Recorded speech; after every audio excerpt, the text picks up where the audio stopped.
Hi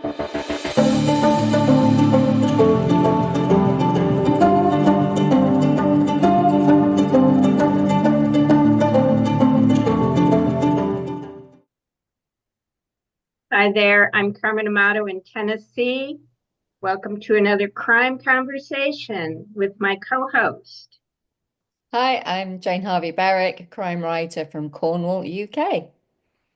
So we're having a transatlantic conversation about our buddy read, The Trespasser by Tana French. Mhm. On your Kindle. Very good.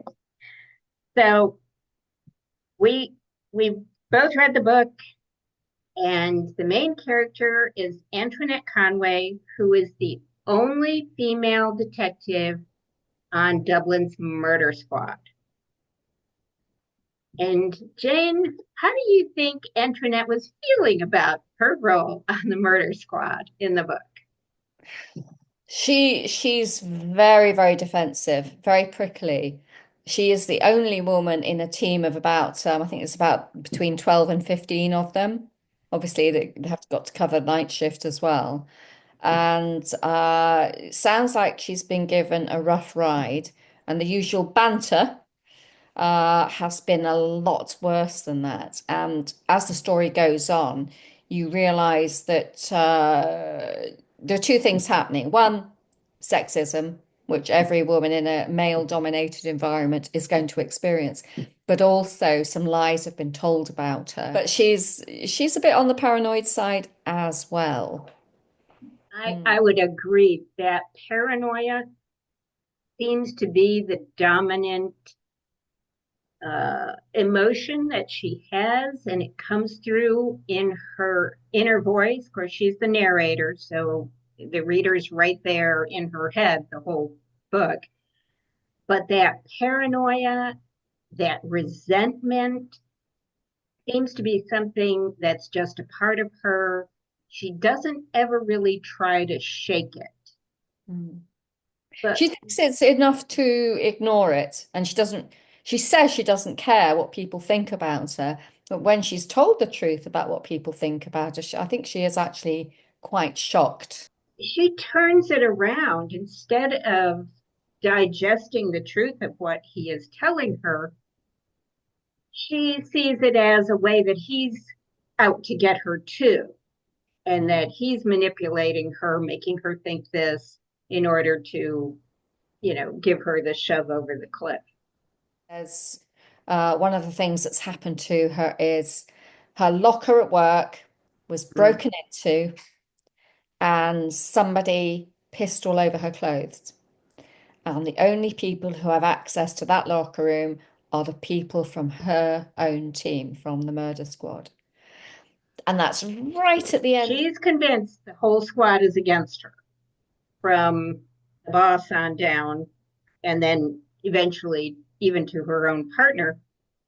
But she doesn't really do anything to get back at them. Um, Except do her job better than all of them. right, do her job better and suspect them all and run herself into the ground Yeah. with exhaustion to prove that she's better. Would a woman just take that nowadays? Mm. Um, Well, it's Without clever, isn't it? Because she is pretty much isolated, especially when she starts to mistrust her own partner. And a much older male officer said to me that the women PCs, as they're called, women police constables, when they started at a new station, would have their bottoms stamped with the station stamp. So you'd have a stamp on your bottom saying West Midlands Police. And I said, did they do that to the male officers as well? And he paused and said, yeah, sometimes. And I thought, I wonder. yeah, when I was a very new CIA intel officer a million years ago, it was not uncommon for the guys to have a Playboy calendar over their desk. First office, the the veteran officer, definitely, he had his Playboy calendar above his desk, And there were several of us new, much younger women, and we all got pictures of Chippendale exotic male dancers and put those over our desks and talked about them very loudly. And the next day, all of the Playboy stuff was gone. Well played. You Well know, played. you can Yeah. fight fire with fire in some Yeah. cases. Yeah. There's different ways to deal with them rather than Antoinette Conway's Hmm. going down in flames anger And in the book. she actually says on the one of the first days she joins, one of the men smacks her ass, and instead of her laughing at her, she gets his wrist and twists it so hard Mm-hmm. he winces every time he picks up a cup of tea for the next few days. And And of was course, that the all the men think she overreacted, but I think the women reading that book would go, "That was showed him." yes?